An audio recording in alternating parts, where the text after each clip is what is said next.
and actual meaning. 宣公上人、各位法师，还有各位佛友，大家阿弥陀佛。今天是2013年4月13日，星期六晚上7点半。我们现在是在这个伯克莱圣寺呢，继续来研究《大方广佛华严经》的第4地宴会地。All Buddhas, Bodhisattvas, Venerable Masters, fellow practitioners, tonight is April 13th, 2013, Saturday, and we're in Berkeley Buddhist Monastery investigating the 10 grounds chapter in the Avatamsaka Sutra. We're on the 4th ground, the ground of blazing wisdom. 现在呢，我们是在这个经本上的第16页，第2段。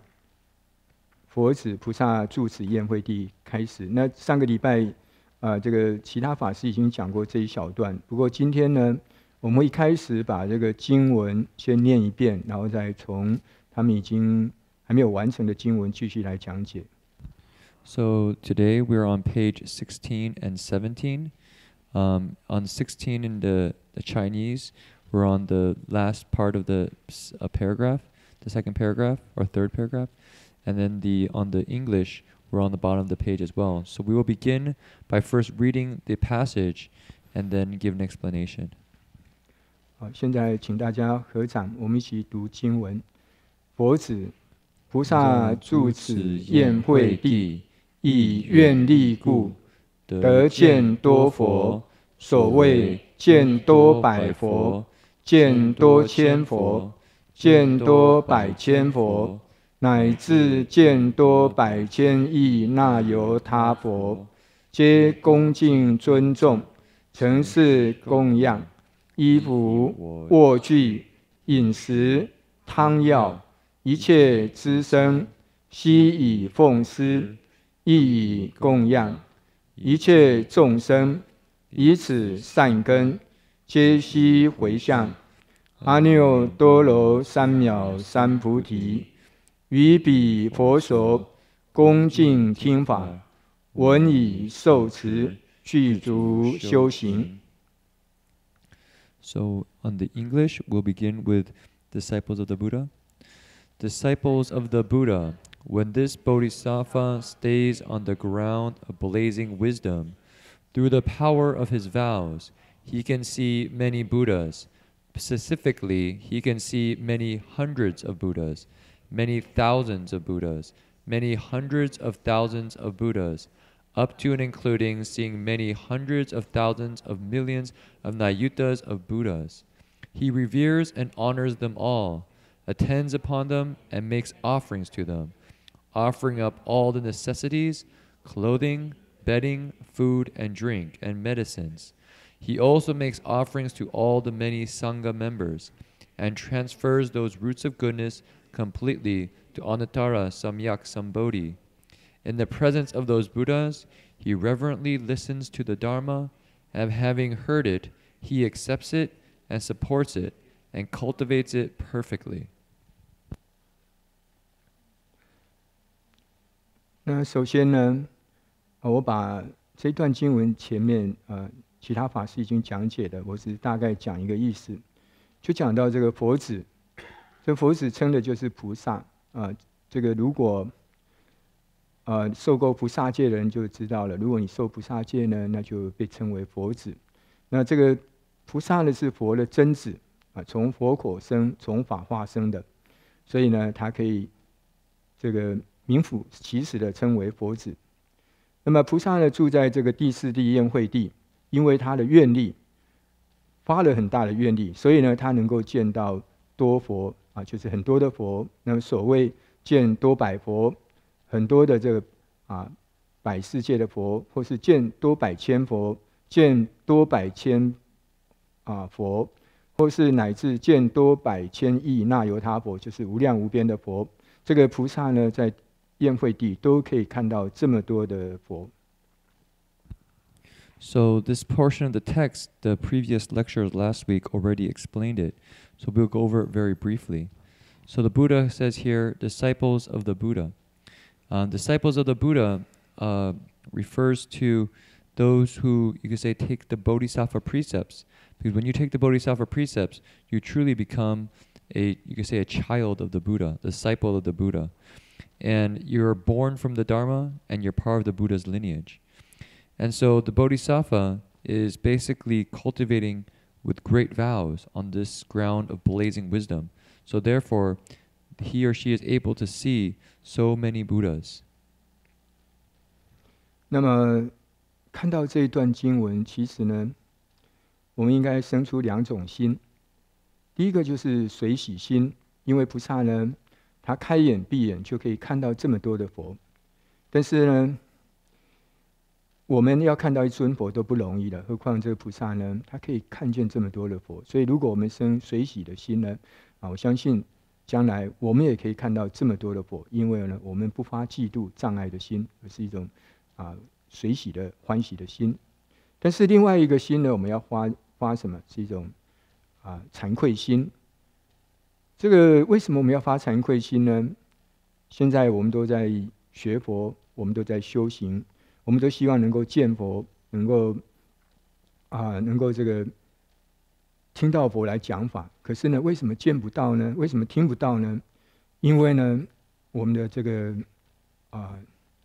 根器，还有我们的这个业障，把我们障住了。所以我们现在是生在这个佛祸，就释迦牟尼佛已经灭度了3000多年，那我们呢就见不到佛了。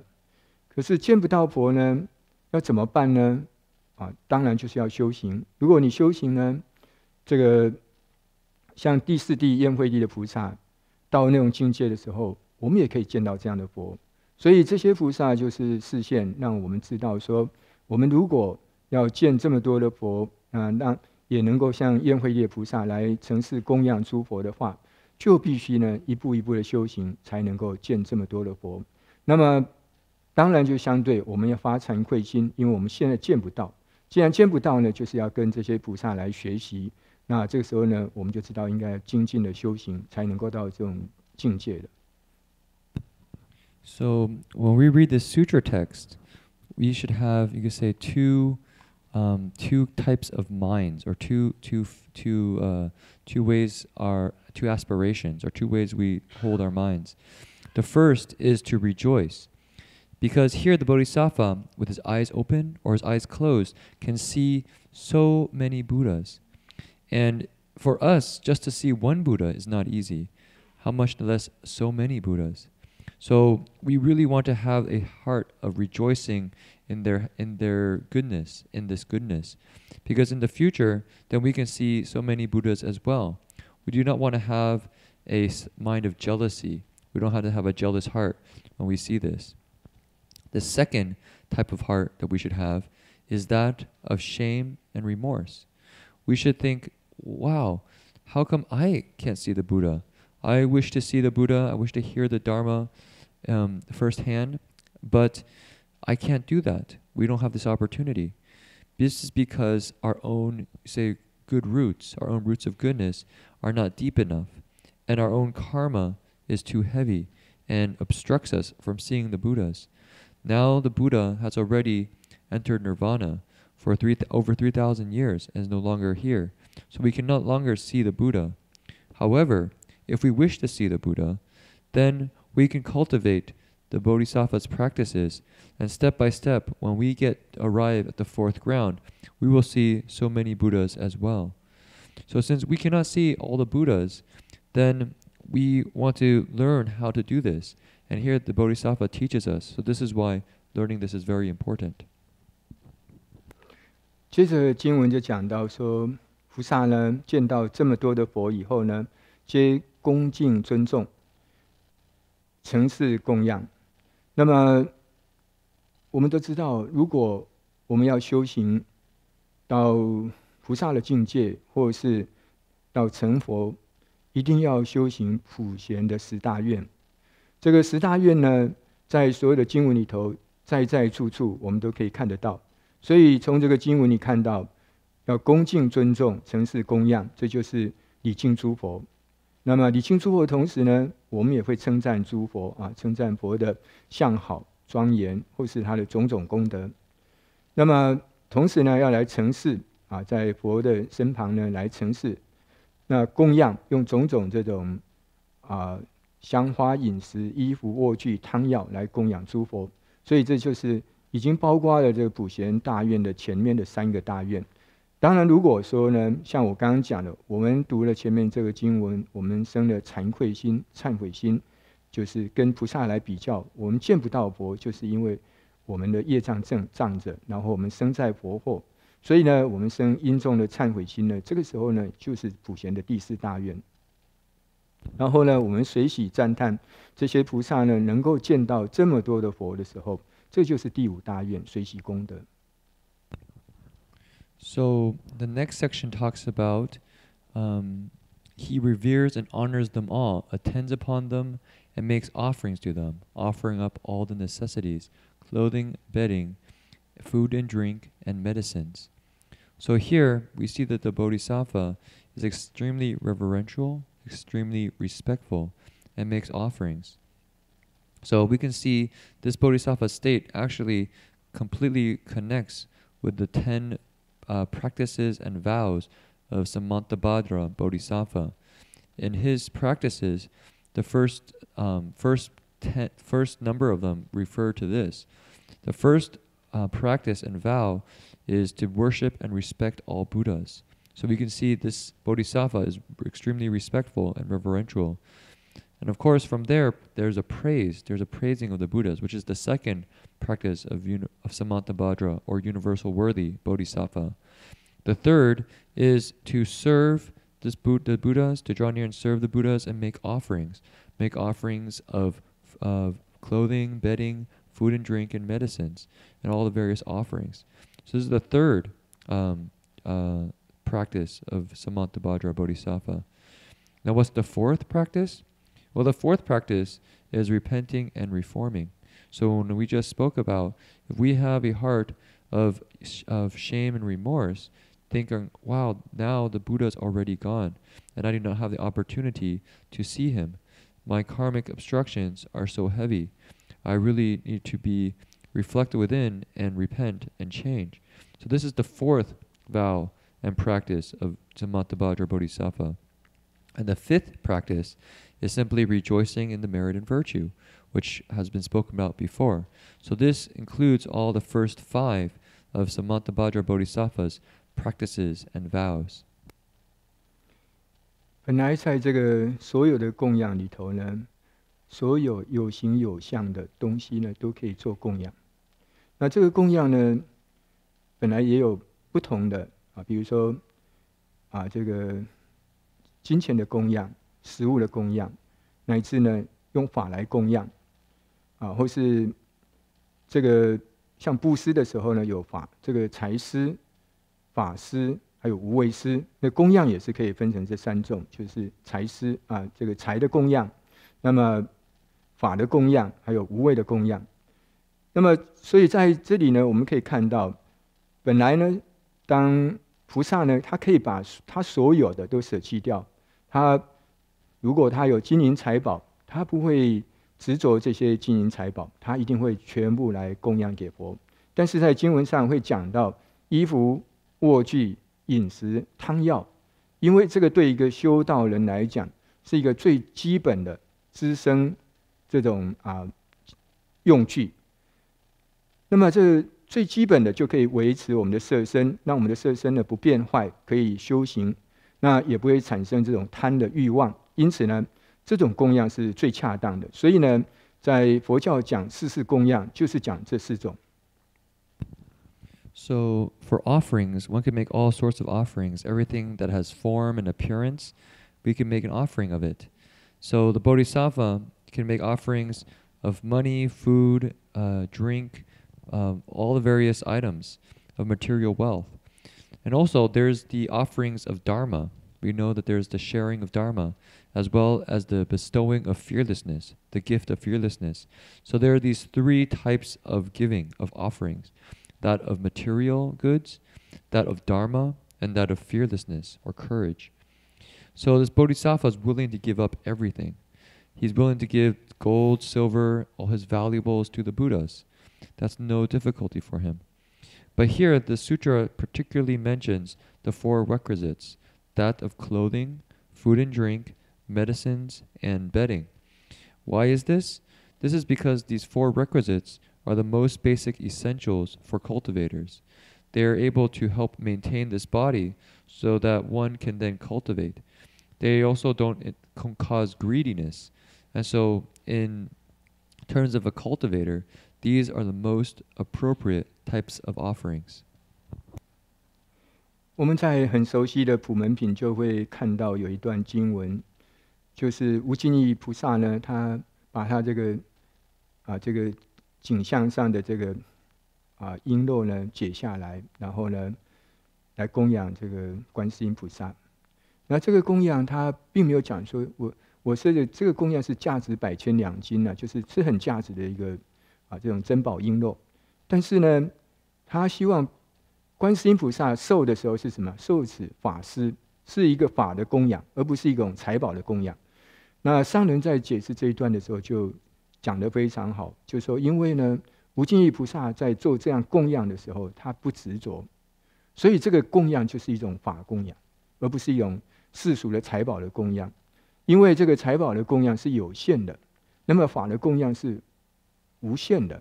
所以在一切这个供养中呢，是法施为最，就是法的供养、法的布施呢是最高尚的。那所以呢，如果我们在供养衣服、卧具、饮食、汤药的同时呢，我们也不执着说我在供养什么，就是最诚心的供养。那这是一个法的供养。So I believe people are familiar with the universal door chapter of in the Lotus Sutra. In that chapter, immeasurable intention Bodhisattva makes an offering to Guanyin Bodhisattva of a necklace that he's wearing of a priceless of jewels, priceless pearls. And so this necklace, this rosary you can say, is extremely valuable. And so he offers it to Guanyin Bodhisattva. In the text it says this is a Dharma offering, not a material offering. Now, the Venerable Master explains this extremely well. He says this is because immeasurable intention Bodhisattva had no attachment to the offering. He just sincerely made the offering. So therefore, it's a Dharma offering. And we know that the Dharma offerings are the greatest. Offering Dharma is the greatest. So not having attachment makes it a Dharma offering, no longer a material offering. So for us to make offerings, if to make an offering of the 4 requisites of food and drink, bedding, clothing, and medicine, if the offering is made with no attachments, extremely sincerely, then this too is an offering of Dharma.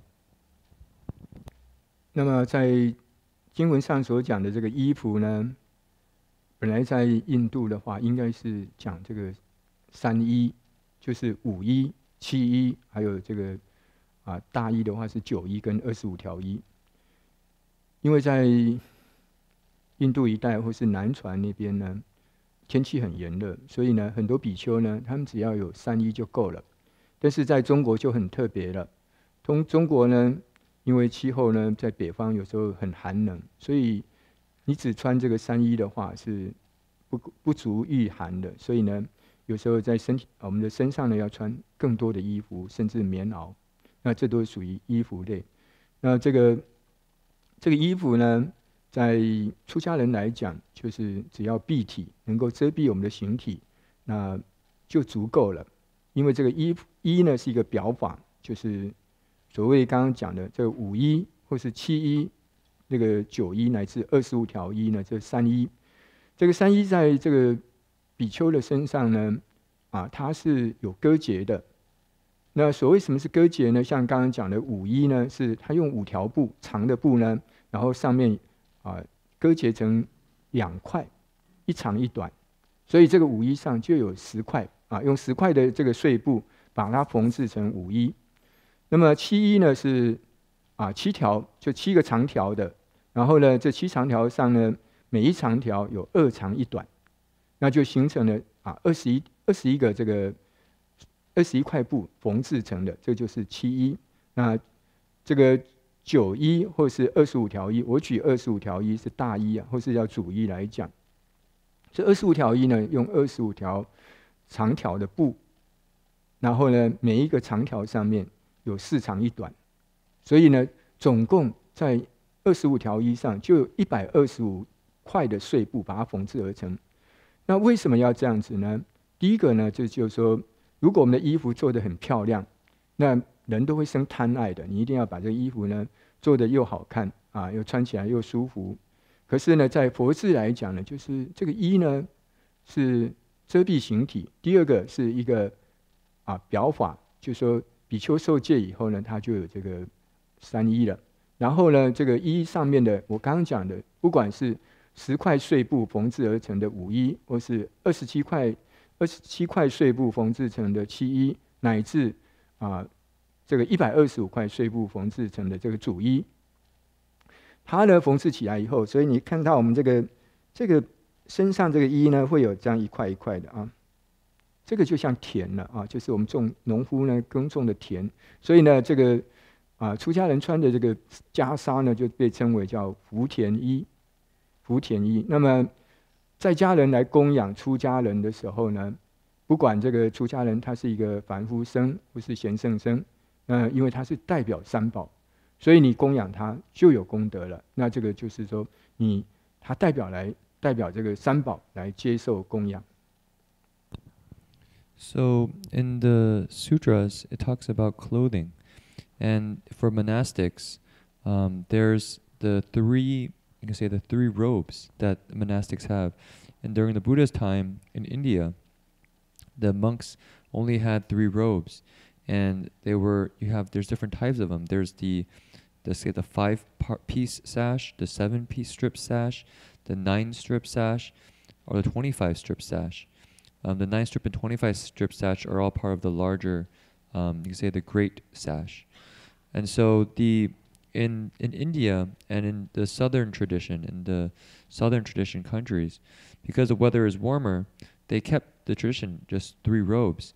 However, in China and in the northern tradition, because of the weather and it's much colder, then people had to wear more clothing, and even just heavier, thicker cloth. And so, but the point of this, the reason for clothing in the Buddha's teachings is so that we can cover the body. That's enough. It's not not for appearance, not for good looks or anything. So this you can say the robe or the sash is cut into various pieces.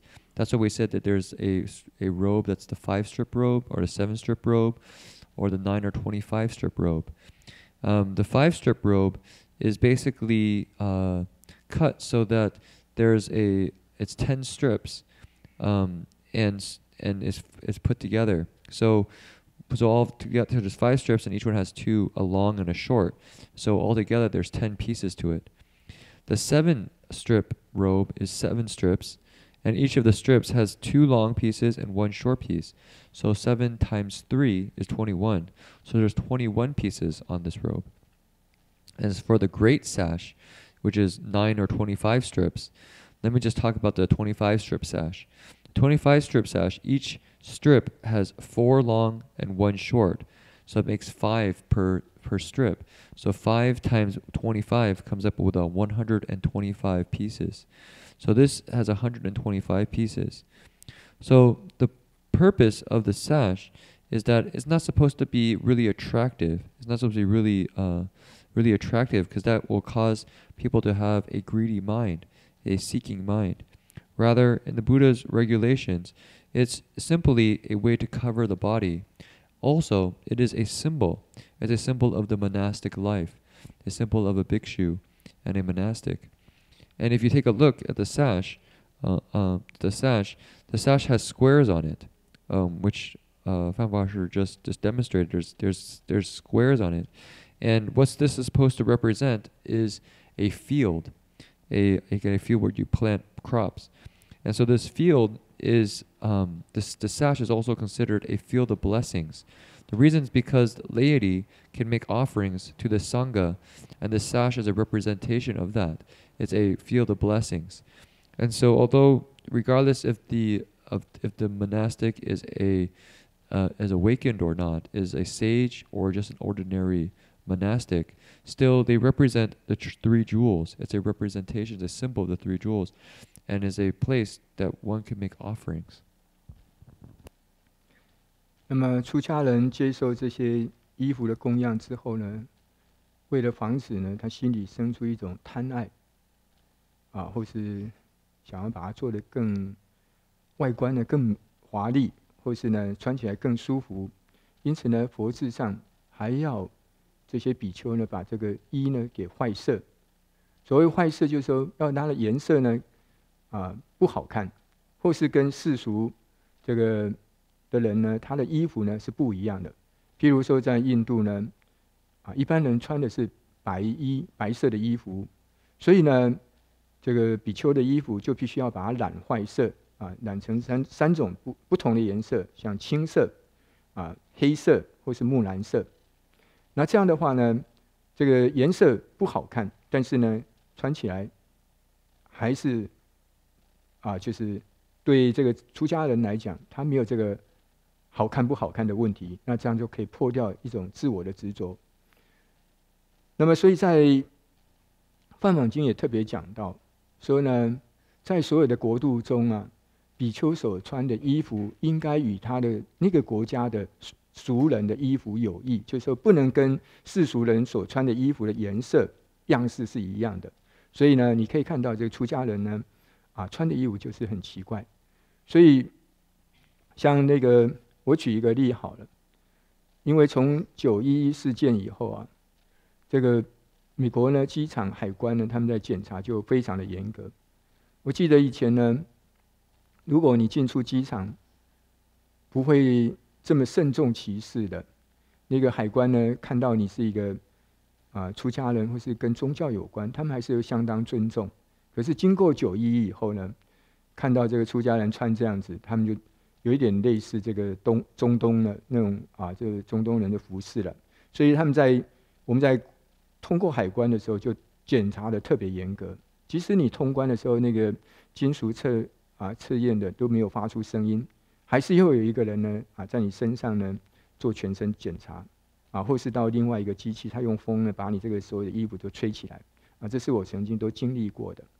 那么，所以这就是如果说我们这个出家人穿的衣服跟这个世俗人都是一样，大概这个就没有这些问题。可是问题这就是佛制就是说你的衣服的样式呢，还有它颜色不能跟一般人一样。So in the monastics, in terms of the clothing that they get, the offerings that are made to the monastics, the monastics can't be greedy. They can't try to make the clothing more beautiful, more attractive, or try to make it really comfortable. That's just being greedy. So, however, it's also clear in the Buddha's teachings and the precepts that we should make it different than what the lay people wear, what the secular society, the kind of people in secular society wear. And we need to you can say, kind of damage the cloth, damage the robe. And how do you do this? Well, in India, most of the people during the time of the Buddha wore white. So the Buddha instructed the monastics to dye the robes. You can dye them, black. I believe the three colors were blue and kind of a bluish greenish. Qingse. It's like blue green. Qingse. Blue, kind of blue green. And then the Mulan says maroon. Cafe is kind of like a brown color. So to dye it black, kind of blue green or a brown color. Also, in the Brahmana Sutra, it talks about how the monastic's clothing should be different than the clothing of the lay people or the secular society around them, wherever the monastics are, whatever that country's clothing style is, it should be different than what the secular society is like. So that's why you see the monastics and the clothing that we wear is rather strange, is rather different. Let me give you an example. After 9/11 here in America, the U.S. immigration became much stricter. I remember before that, as a monastic going through immigration, the immigration customs, they would recognize a religious person would be rather respectful. However, after 911, now since our clothing is has a little bit of a Middle Eastern kind of look to it, then people are quite suspicious.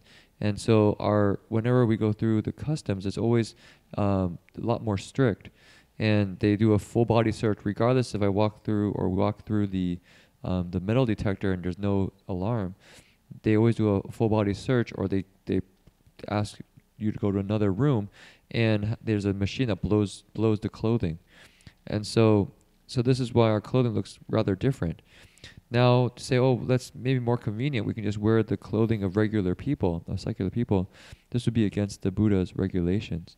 So the Buddha set it up so that the clothing that the monastics wear is different than the society around them. 第二种供养是卧具，这个卧就是我们睡觉躺下来的这种这些用品，像床铺或是枕头，或是床单，或是棉被或是毯子，这些都属于卧具。那么本来在佛制的时候呢，很多比丘他们在睡觉的时候是用最简单的，是叫做绳床，是用绳子编制的床。那个绳床呢也不大，而且呢这个小小的，睡起来不舒服。那所以呢，比丘只要休息够了，他们呢精力恢复了，就不会再贪睡。那现在一般人呢都已经不使用这个绳床了，像即使在万佛圣城，我们也都是像一般人睡的床。不过这个床呢，如果你受过八关斋戒，就知道了，这个修行的人不能睡高广大床。以前这个佛是讲这个，你呢，什么是高广大床呢？这个就说那个床的高度不能超过如来8指，就是佛的手指呢，你不能超过那个佛的手指有8个手指，一个手指多长呢？一个手指是2寸，所以那个床的高度呢就不能超过1尺6寸，因为太高太大的床呢，你在上面睡起来呢，第一个舒服你就贪睡了；第二个呢，容易产生淫欲心，所以呢，佛制上是不准这种睡高广大床的。因此，这种卧具呢，也只是尽量简单就是能够不要太高的，也不要太大的就足够呢。这个比丘或是出家人来，就是晚上呢睡觉那就可以了。So the next offering is that of bedding. Now this includes beds, pillows, you can say blankets, or you can say various cushions, or a covering for the bed. So this is what we have now. But in the Buddha's time, oftentimes the monastics would have very simple bedding. They had a very simple bedding which is made of rope. Now this bed was actually rather small and also not very comfortable. And so the monastics would simply get a little bit of rest on this rope bed and not be greedy for sleep. And after they got a little bit of rest, then they would go and cultivate. So now, even as Siddhidhanta Buddhas, most people just use a normal bed. However, for those who are familiar with the 8 precepts say that we should not use one of the precepts is not to use high or broad beds that are luxurious beds. This means, what's a high bed? A high bed is that's you could say is higher than 8 of the Daskam ones, or the Tathagata's fingers. Now the Tathagata's fingers is, the width of it is maybe 2 inches, and so times 8, you get roughly maybe a foot and a few inches. So you don't want to have your bed higher than this. And so because if you have a high bed, one is very comfortable. You get greedy for sleep, greedy for comfort. The other is that having a high bed also causes sexual desire. So you don't want to have a high bed or a broad bed. Rather, you just want to have a bed so you can just get some rest, get some sleep, and that's enough. 那第3项供养是饮食。So the next one 我们 is 都知道这个民以食为天呢、就是每个人呢都要靠饮食呢来维持我们的色身。那孔夫子也讲食色性也，就是说吃呢跟这个色是我们的与生俱来的。那人呢一定要吃饭的，这个不吃饭呢你就没有精神，所以呢饮食对我们来讲呢是相当重要的。这个重要呢并不是说贪这个饮食的好坏，而是说要维持我们的色身，不让它变坏。那你呢要有适当的饮食，才有精神来修行。但是呢一般的出家人呢，他不营生的，就是说他自己也不种田，他也不去赚钱，所以呢，他完全要靠这个居士来供养。那么，所以这个饮食呢，在这个4事供养里头，也算是一个很重要的。但是对所有出家人来讲，这里也是一个最挑战的部分。为什么？因为呢，我们都知道，在5欲里头呢，财、色、名、食、睡。这个是叫做第5条根，那食就是其中一项，因为每个人都会想贪好吃的，所以呢，在这个食物上呢，对一个出家人来讲，每天也是一种最好的修行。当你看到这个美食的时候呢，你心动不动，或者是说你碰到你喜欢的食物的时候，会不会多拿一点啊？那不喜欢的就不拿，这个也是一个修行。那事实上呢，我们每次到这个伯克莱圣寺就可以看到，因为这里的居士非常的发心，他们来供养，所以每次这里有法会，所有的食物都是最美味的，真的是天竺妙功。那这个呢，当然了，这个如果让每个人吃得很欢喜，这是很好的。但是对出家人来讲，也是最恭敬的供养，没有错。可是出家人也就面临了一个修行上的考验啊，就是说这个时候我们就要很小心了。So next one is food, and so everybody needs to eat to maintain this physical body. The saying in of Confucius, who says that what people come with into this world, they're kind of innately have. One is to eat, the other is sexual desire. So these two come with us just kind of innately. Now, when we eat, we want to eat just enough. We don't want to be greedy for a lot of food. For monastics, usually they don't work the fields, they don't cultivate the fields to grow food, to eat. Rather, they rely on the laity to make offerings. So for monastics, food is actually a challenge. It's a challenge because everybody knows that in the 5 desires, food is one of the 5 desires. The 5 desires are wealth, sex, fame, food, and sleep. So food is one of these desires. And so when the monastics are eating, we have to be really cautious to not be desirous and be greedy for good food. And so we see, oh, good food, so we want to take some more and eat the food. Or we see the food we like and take more of that, and the food we don't like, well, we don't eat that one. So it's a cultivation practice right here. Also, when we see delicious food here in Berkeley Monastery, it's always a good test because the lay people are extremely sincere and really make the best offerings they can and cook delicious food. Really, it's like food from the heavens. And so they're trying to be very respectful to the monastics and give their best. But also at the same time, for monastics, we're tested, and so we want to be cautious to make sure we don't have a greediness in our minds.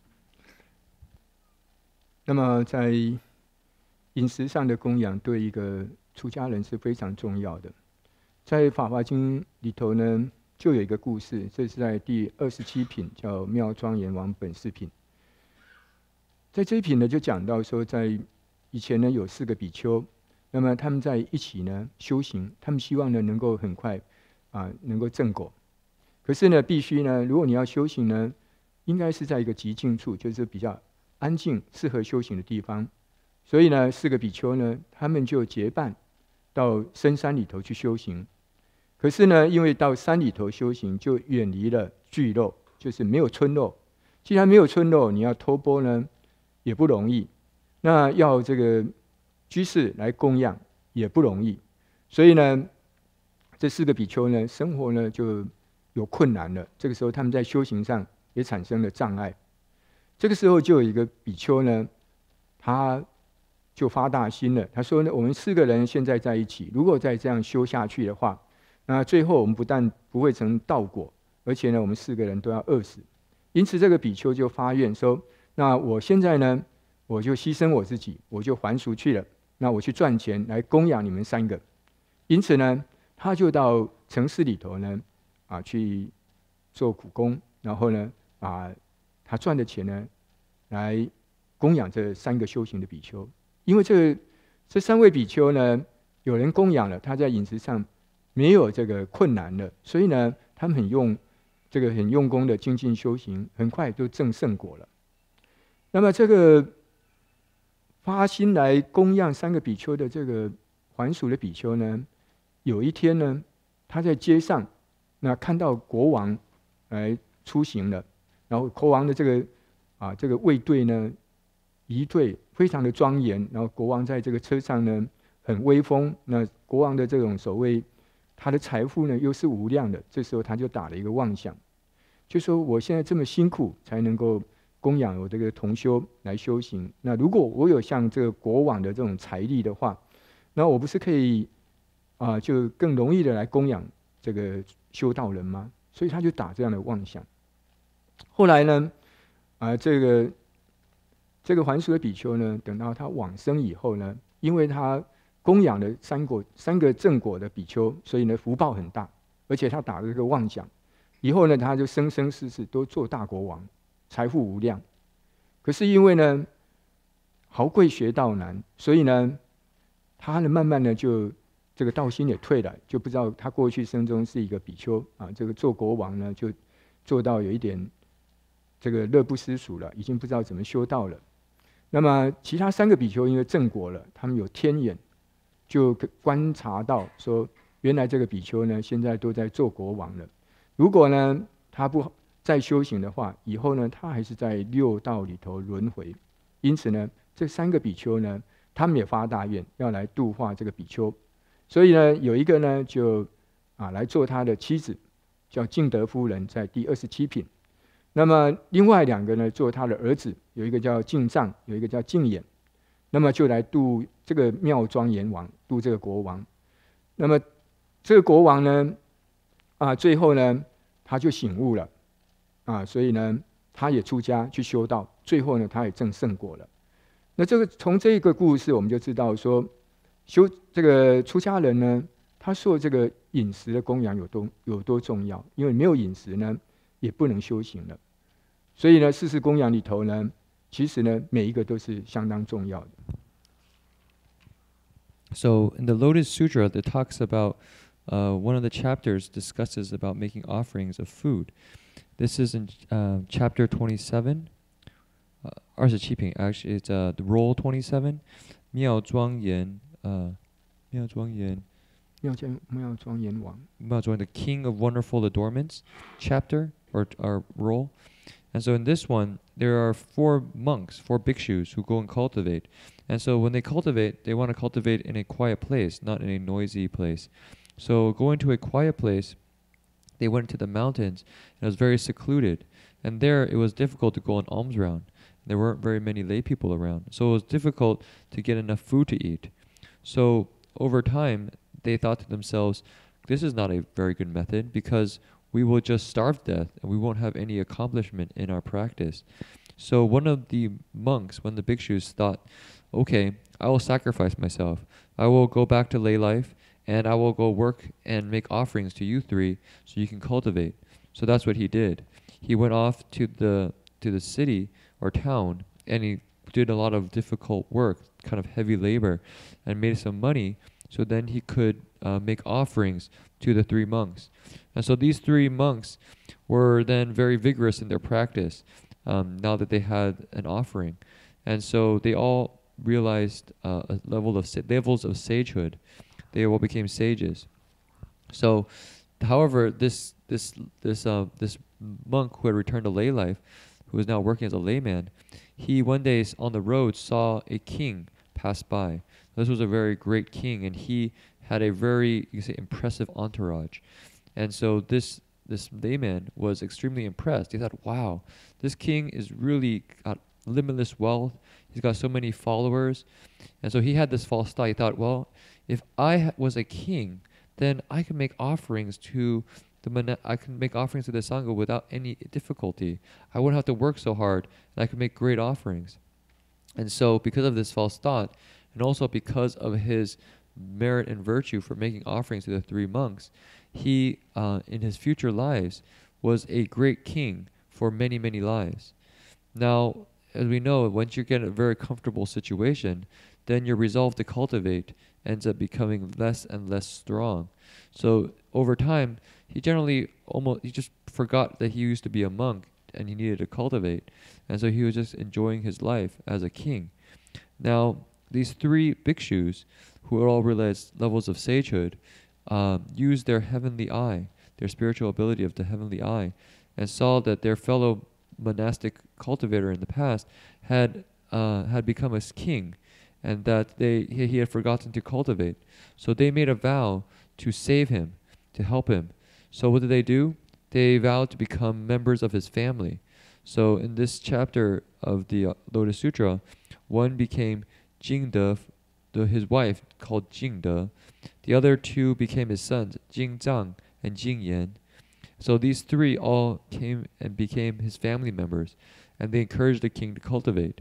So at this point, the king woke out of his stupor and decided to become a monastic and leave home and cultivate the way. And he too became a sage. So from this story, we can see how important offerings of food and this material food so that monastics can cultivate is to a monastic.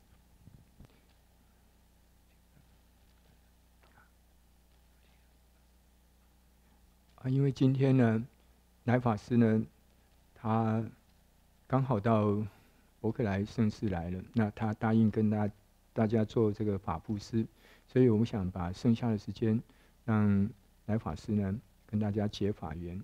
那我们这个华严经呢就先告一个段落。阿弥陀佛。So we have this very rare opportunity to have Dharma Master lie here this evening at Berkeley Monastery. So we requested Life Usher to maybe share some Dharma with us. And so we'll finish the Avatamsaka, the lecture here, and request Life Usher to come speak and share with everybody and tie up Dharma affinities with everyone.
To the Buddhas and Bodhisattvas, the Venerable Master, the Great Assembly, Amitofo.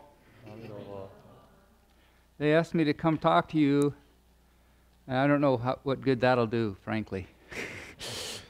But I've been on the road for some 23 hours or something, so I'm a little buzzed out. Do we have to wait for translation? Okay.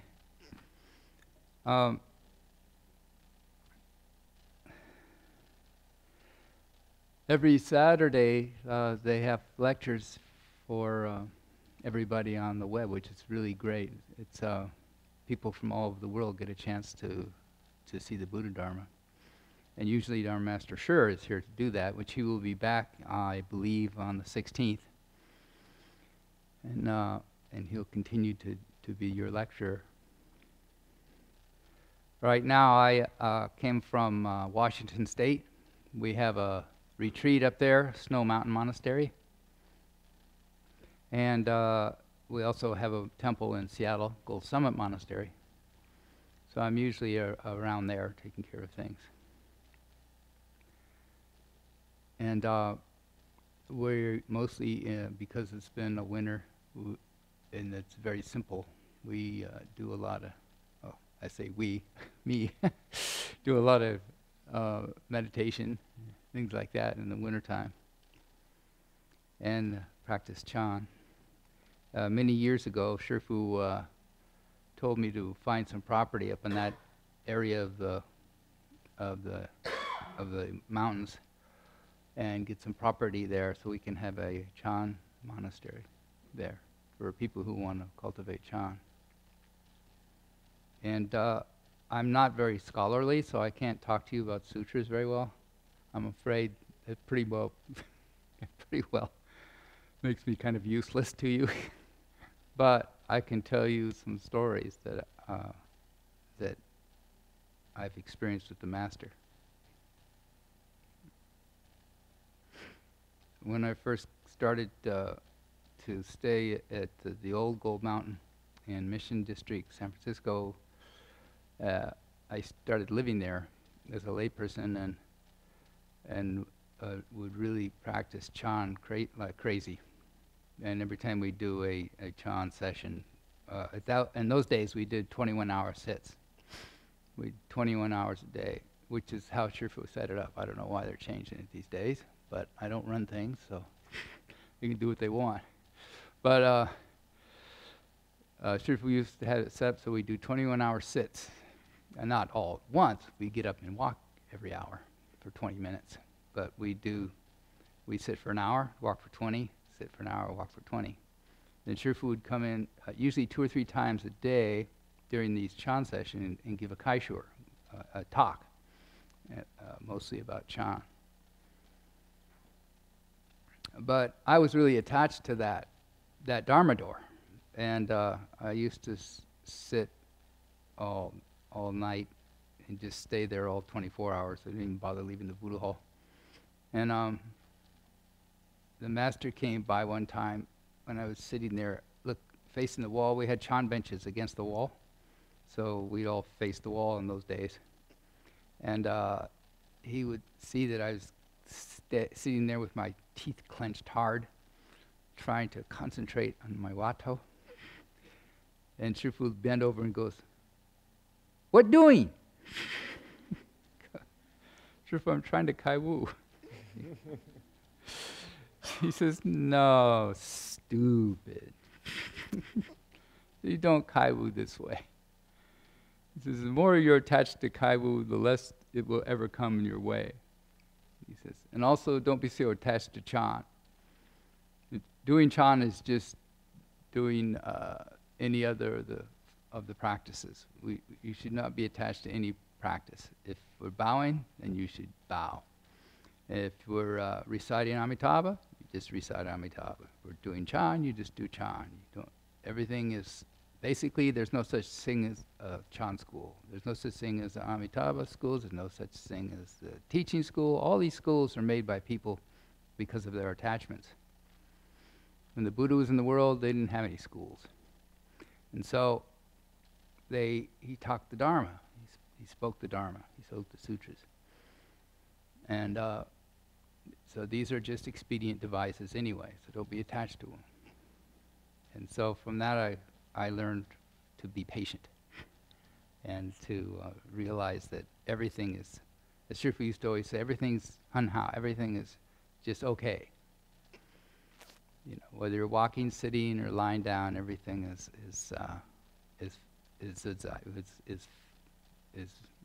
free and easy. And when you have an attitude of that, when you don't have this attachment to cultivation or a particular way of cultivation, then you will naturally open up when your time is right. So this is his example of Shifu's great wisdom, how he talked with me. Now, I don't want to represent how he would tell somebody else, because he might tell them completely differently. Sometimes we have people who have tape recordings of Shifu saying something, and they'll try to use that as their argument. But I've learned for many years of being with Shifu that he would say things for the expedience of the person he's talking to, for their mind. And he doesn't always, a real teacher doesn't make great proclamations about things. He accords with conditions, and he teaches according to conditions for people. So if people have a proclivity for bowing, then bowing's a good way. In fact, before we even do Chan sessions, we do bowing sessions. Usually, even Wanfucheng, they have either a Guanyin or an Amitabha session, and then the recitation sessions, and this kind of warms you up for Chan. And he used to tell us that Chan is the most straight method for attaining enlightenment. It's the astronaut school of enlightenment. And because it's the straight method, it's the most difficult method. And maybe 1 in 100 can really pull it off. 1 in 100 is like a Bodhidharma. 1 in 100 is like a 6th patriarch. And so you don't want to be too attached to any one school, and accept your abilities where they are and work with them, and they'll grow. And so when you're walking, sitting, and lying down, just that is Chan. We used to say that all the time. And in Chan, that's the same as the precept school, because you're not breaking any precepts. Unless you're false thinking about sex, you're not breaking the precepts. So he says all these schools are actually complementary to each other.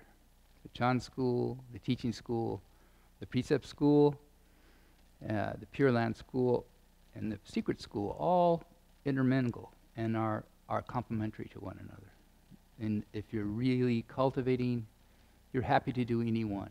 And he used to teach all these dharmas. He taught us all these schools, and he said we should practice all of them.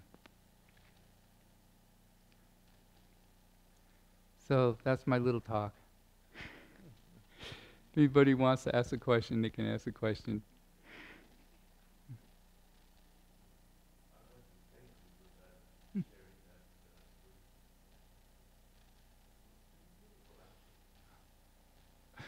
Well, I only can go by my own experience. I don't have much in the way of philosophy. In fact, I have to tell you the truth. I was not attracted to Buddhism's philosophy at all. I didn't know anything about Buddhism when I met the master, and so it took a while. When you move that to the other ear, I think it's bent the other one. Or you can bend it. Well, I could just use the mic. On the other ear, the same way. I think it works. Yeah. There you go. Perfect. You sure? Yeah. Is it working? Yeah, it works. Okay. Yeah, now I've lost my train of thought. What was I saying? Anything important? No.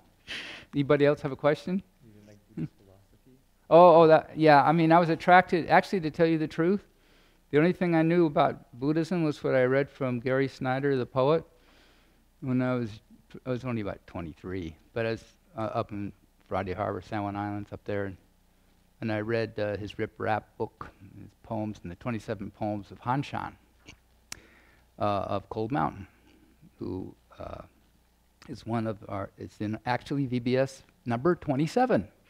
Bodhisattva the Patriarch, Shifu spoke of him. And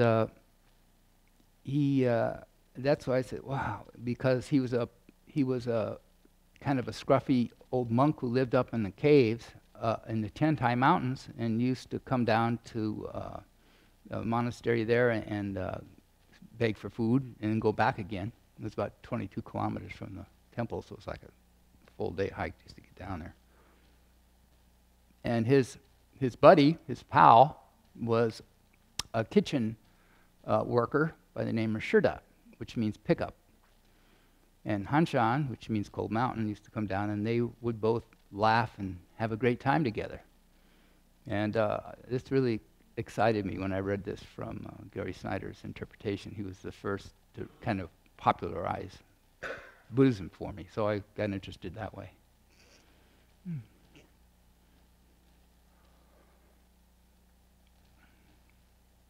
And so Shifu knew my attachments before I even showed up here. he knew where I was coming from. But a lot of our people, the first 5 of Western disciples to leave home under Shifu were mostly scholars. Came from the schools, came from the University of Washington and other places like that. All of them had some sort of degree or another.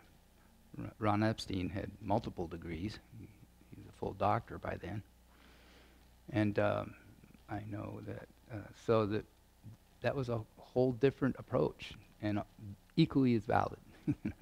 Everybody has their, as they say, there's a great Swami who once said that all rivers and streams lead down to the ocean, you know. So it's,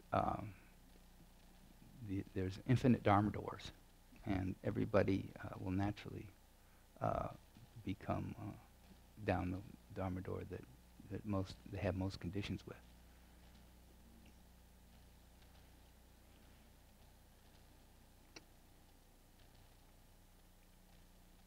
Question about how the Venerable Master taught Chan? Well, the Shifu, I had a lot of false thinking about what Chan was all about, because I started reading all these Zen books. So when I got to my first session with the Master, I visited the Zen Center a couple of times too, so I knew their practice, and besides what I've read, but I didn't know much about Chinese practice. And then when I came to Gold Mountain and saw that Shifu used to say, okay, everybody sit, and we sit 1 hour, and then we walk for 20 minutes.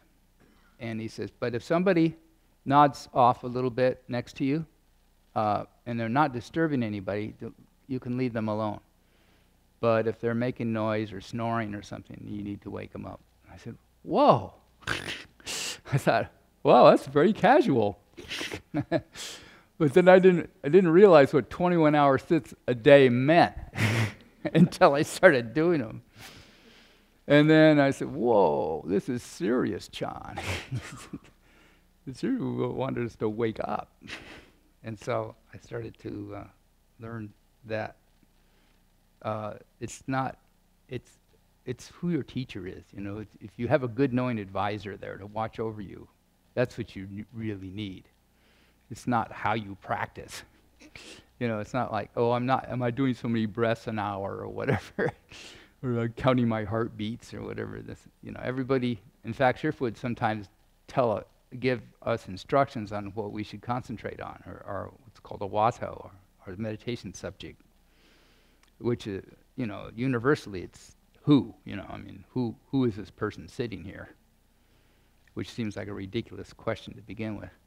But sometimes it's that, but sometimes the Master would come and give somebody else a different meditation topic, you know, because they have different causes and conditions. So, and that's why you need a good knowing advisor around when you're really doing Chan, to really get some results.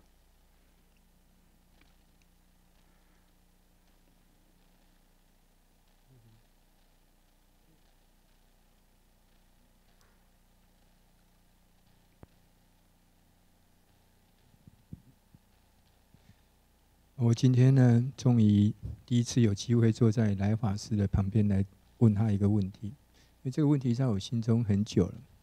我们都知道上人呢教弟子打过这个2期，那第一次呢上人会教18天，如果你18天呢过不了这个关，上人就会告诉你你不适合修这个法门。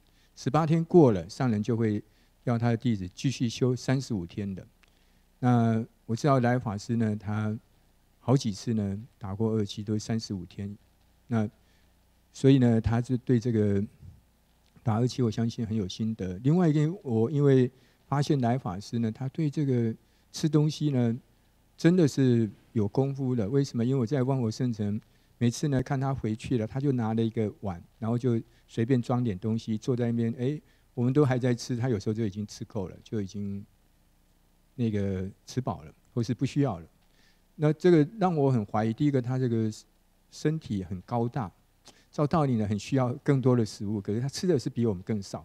你在哪个地方都是这样子，所以我在希望请教这个来法师呢，他对这个饮食方面到底是有什么可以教导给大家的？ So here I have this a very fortunate opportunity. It's the first time I am able to be next to Dharma Master Lai, and I have a question that I've always wanted to ask.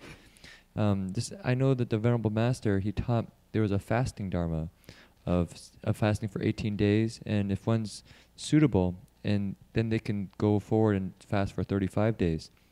And I know that Dharma Master Lai has fasted a number of times for 35 days. So I was wondering if you can share some of your experiences.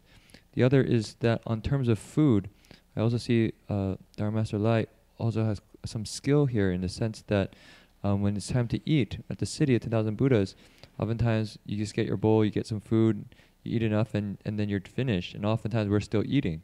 And I have this doubt saying, in terms of logic, because you're very tall and much bigger, that you would need more food to maintain it.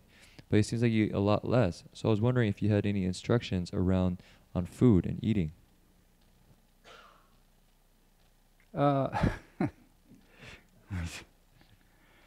Well, back in the early 70s, the master, I don't know how this whole fasting thing came about.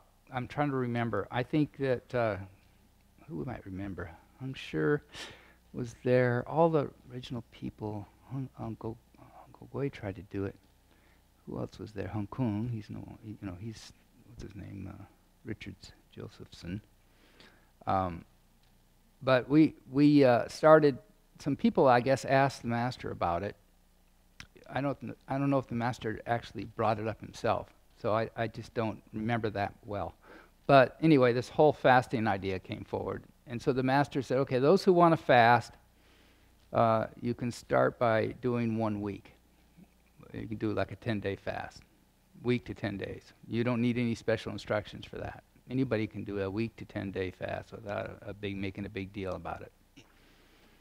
But if you want to go on any more than that, then you have to follow a procedure. And it's actually a secret school dharma, so I can't really tell you all the preparation for it. But it's not that great of a secret, but it's a secret school dharma for a purpose, because we don't, for obvious reasons, we don't want people trying it on their own and getting themselves killed or something because they didn't do it right. You don't have somebody, a good knowing advisor nearby to help you through it. But we all decided to go ahead and do it. So we did the 10-day. That was pretty, it was not that easy, but we were able to do it.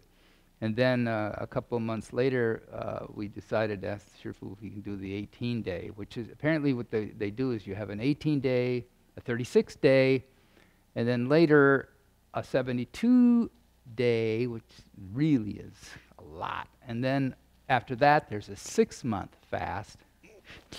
And then after that, you get fed from the gods.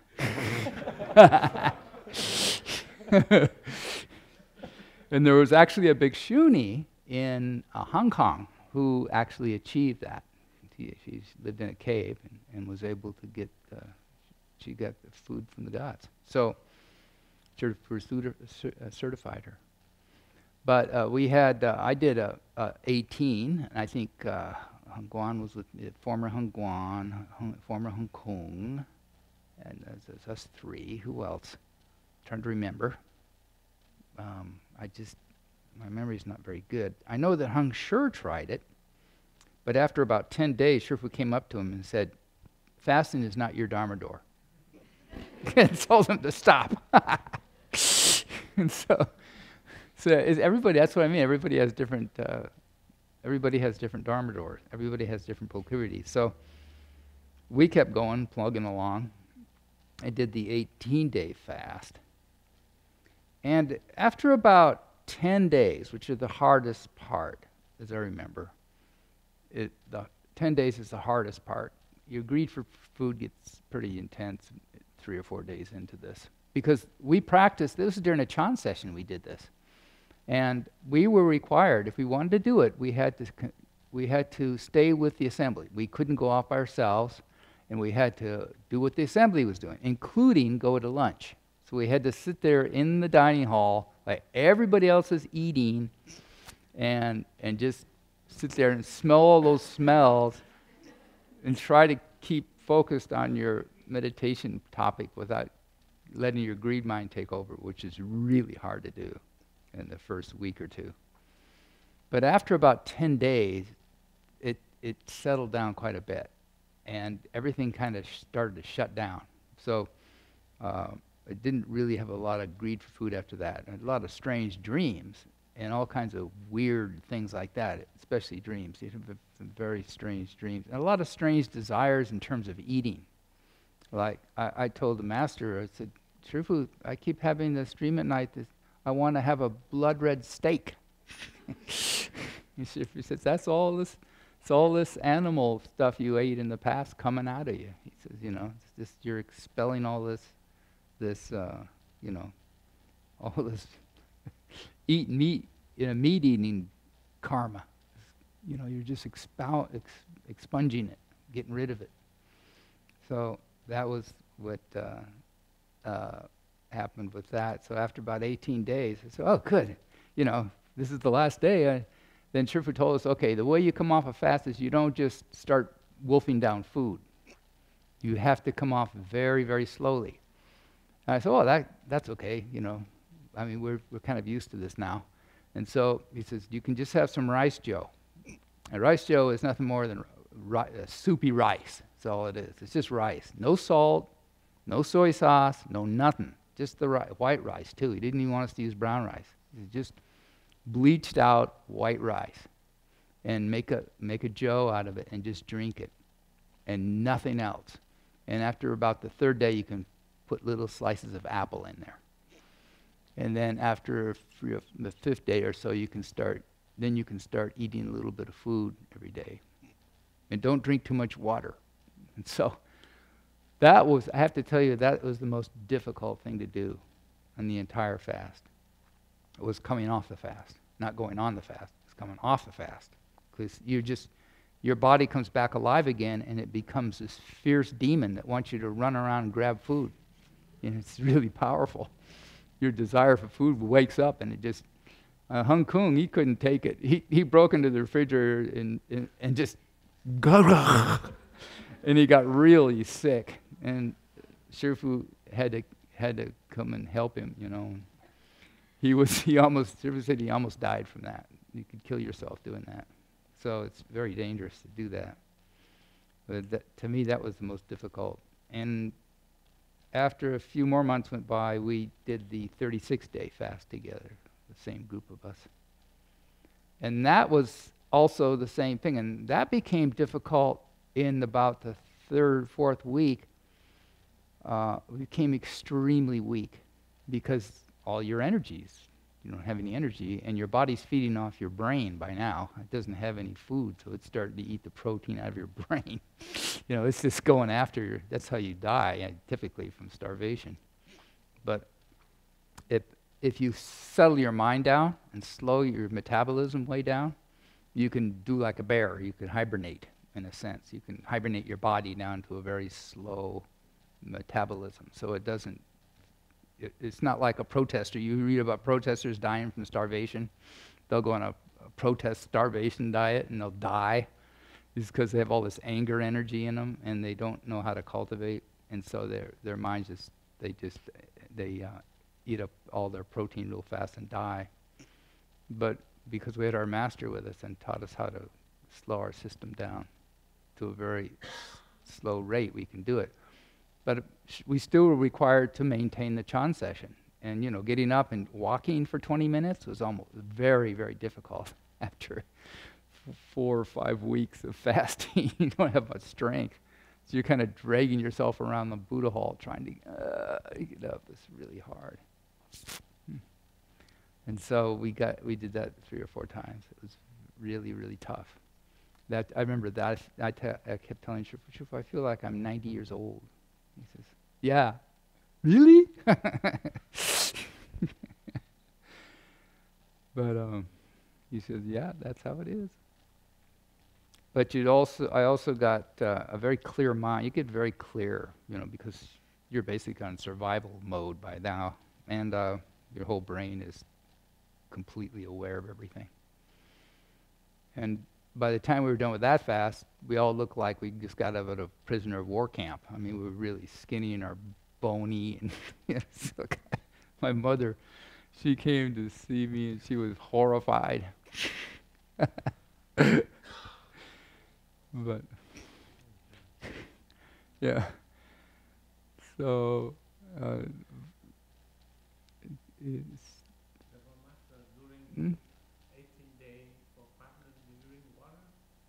Yeah, but there's another thing about that. If you drink too much water, it all goes into your legs, strangely enough. And your legs will look like they have a disease. They'll get really fat like that around your ankles. So you have elephantiasis. It's a disease. It makes it look like you have this big disease. It's really dangerous. So the master really was strict about that. He says you can have 1 glass of water a day and no more. So we had to kind of sip that really slowly. And no more than that. That was it. No juices, nothing like that. Just water. And very little of it. Just enough to rehydrate your system. But we were basically in a lockdown mode. I mean, we're just kind of in hibernation body mode at that point. I was just cultivating. That's why he wanted us to do the Chan at that time, so you can just maintain your Wato, maintain your meditation topic. But it was I'll tell you, it was very easy to cultivate when you're 3 or 4 weeks into Chan and doing a fast, because your body is light and you can stay in the lotus all day. It doesn't hurt you at all. You can just stay there. Your knees don't hurt, nothing like that. And it's because they're all skinny anyway. There's not much fat on them. So they're just there, and you can just sit comfortably all day in the lotus, and you can just recite your, you can focus on your meditation topic all day. But you still have to deal with all your internal demons. Everybody has their own. I had all my food demons came and went, But after Shifu explained it to me for a while, I wasn't so concerned about it. I just, it's just flushing out all this stuff. And everybody had different kinds of experiences. But it was very instructive. A very good cultivation. And also later, former Hongguan Hong Kong did the 72-day fast. I never went there and did the 72. They went ahead and did the 72. In fact, I think Hongguan did it twice. But Hong Kong, he was really good at fasting, but he was just terrible at getting off a fast. He almost always killed himself every time he got off a fast. He's just dangerous. We tried to hide and lock the refrigerators and everything every time he's getting off of a fast, because he just go nuts. So that was difficult. It's very, very, very difficult to get off of a fast without hurting yourself. So it takes a lot of patience.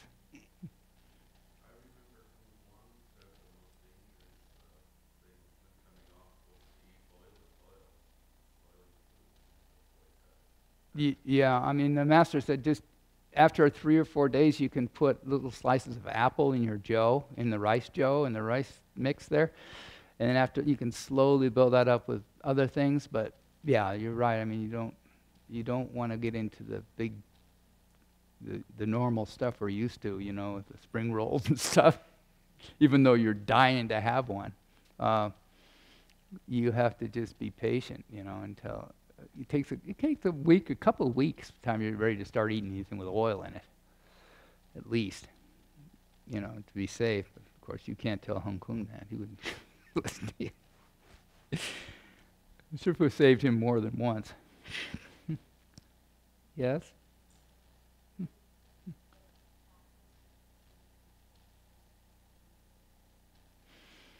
Yeah, it does, actually. You're not worried about whether you're going to eat something, because we eat 1 meal a day, I don't care if I make it or not to lunch. Big deal. It's not a big deal to me. What's that?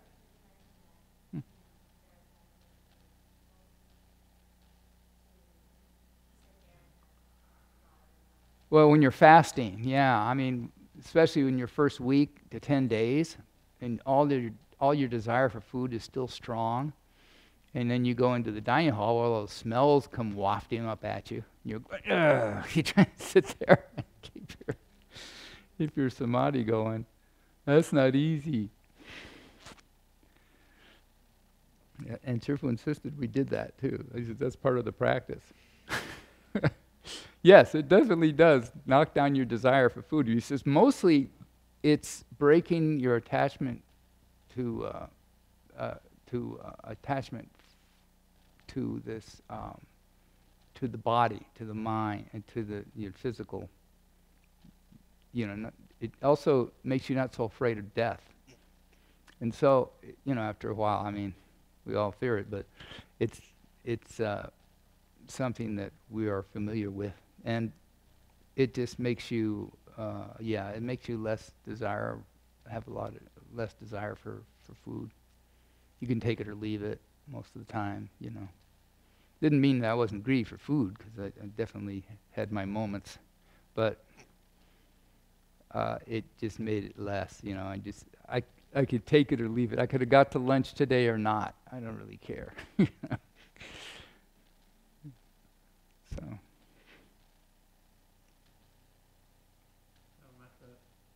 After your fasting, and after that, I remember I had control. I think it's only food only. I forgot his name. He's tall guy, skinny. He's tall. Bi Hung Kung. He was tall and skinny. Yeah. Eat only food only. Would that be Guoji Hung Chi? It was from Wampachang? What days were these? Yeah. What period of time? Was this during the Gold Mountain days or the CTTB days? Oh, okay. Well, probably Hung Chi did that. A couple of us did that.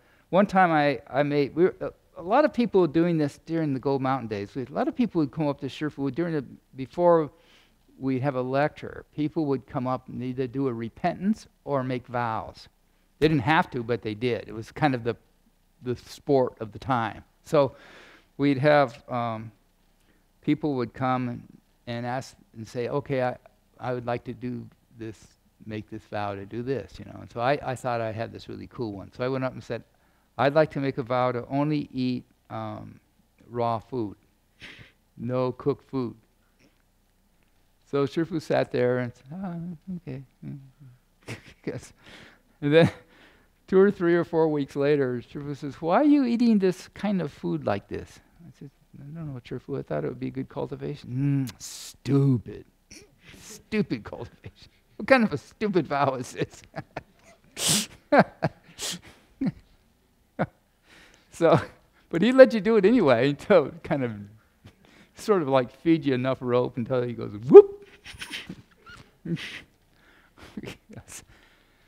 So, it's like, a lot of us did a lot of stupid. Some people would do, I'm going to only eat fruit, I'm going to be a fruit monk, like the fruit monk, the famous fruit monk from Taiwan.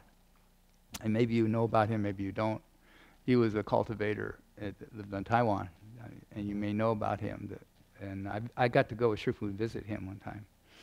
And all he would do is eat fruit. And he did for like years and years and years. He was known as a fruit monk. He'd just eat fruit. Some people made those vows for a while to do that. I think Hung Chi did it for a while at Wampachang. I can't remember who did it at Gold Mountain. I'm sure people did it over this and that periods of time. And they try all these different Dharma doors and see if they like them or not. See if it changes their cultivation. Sometimes you would just let them go run with it. Sometimes you'd stop them right there and wouldn't let them do it at all. It depends on the causes and conditions of the situation.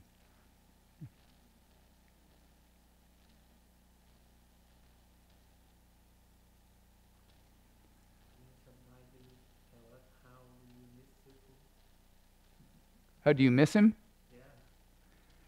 Well, I miss him if I'm not cultivating. if you're cultivating, you're not missing him. He's right. He'll be right with you.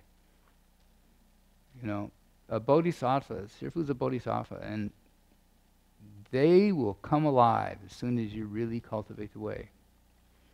You know, it's like they're waiting in the background, and as soon as you really make a move to cultivate, they're right with you. They're your good knowing advisors. They're your good friends. And Shifu's your good friend. He'll be right there. He's always been like that. And he indicated to me one time that we go back quite a many lives together, and that we're old buddies. That's Shifu said. And he says, and over the many years I've been with the Master, I realized not only me, but he's been buddies with everybody he's come across. He's been their good knowing advisor for many, many lives. And not only people, but animals too. All those pigeons and pheasants we released life, and turtles, all were Shifu's disciples. And you know, even the donkey. You know about the donkey?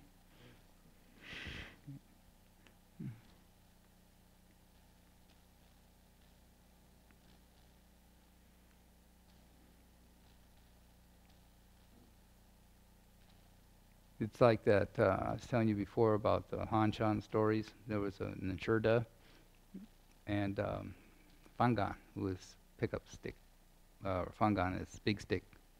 And there's a story about, it was Shurda. The monks were having a precept. They were teaching the precepts to the shamis. They were teaching the novices the precepts. And all of a sudden, they were sitting in a little courtyard, and along comes this lot of noise, and there's Shurda dragging this water buffalo behind him, big old water buffalo, and the head monk starts scolding Shurda for being so noisy. They're trying to teach the precepts. What are you making so much noise for? And he says, "Oh, I didn't know that the precept there was a precept of yelling." Is this a new precept? Anger?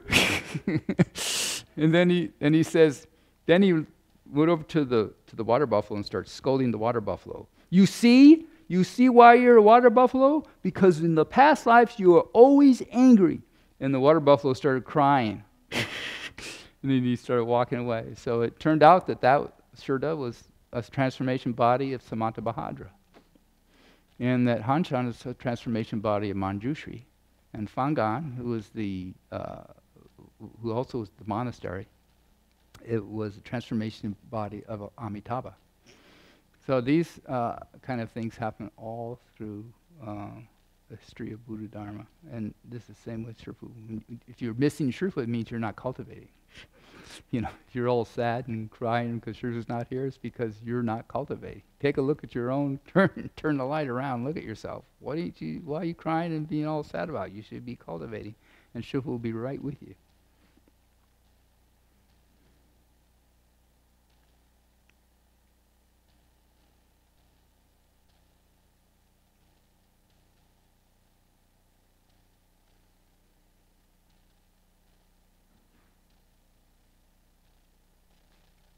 So I bored you enough.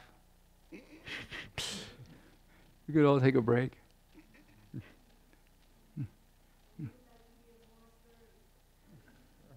I have a lot of stories. You can come up to Snow Mountain. I tell you stories up there.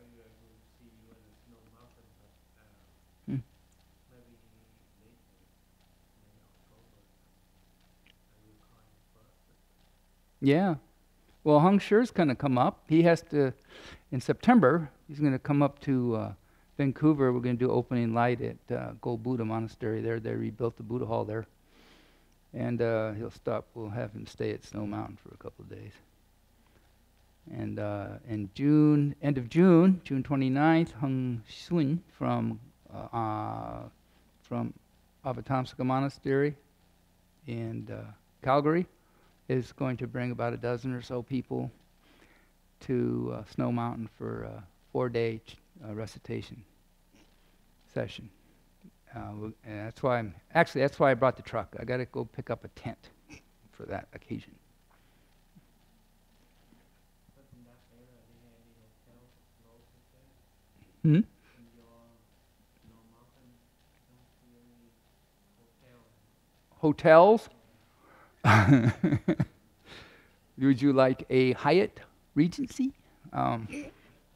There's, let's see, that's a good question. I think, I don't know if there's any motels in Index itself. I have to check. That's a good thought. But I know that Gold Bar probably has a motel. That's only about 12 miles or so. So that's maybe 10 minutes away. And it wouldn't be worth it to go all the way to Skycomish Motel. Yeah, there's probably some motels in Gold Bar, in Salton for sure. I can check. I should check that anyway.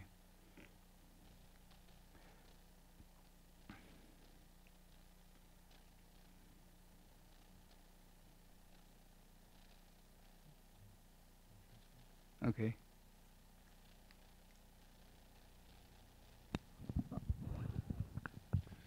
So the transference of merit is in the back of the Dharma request sheet.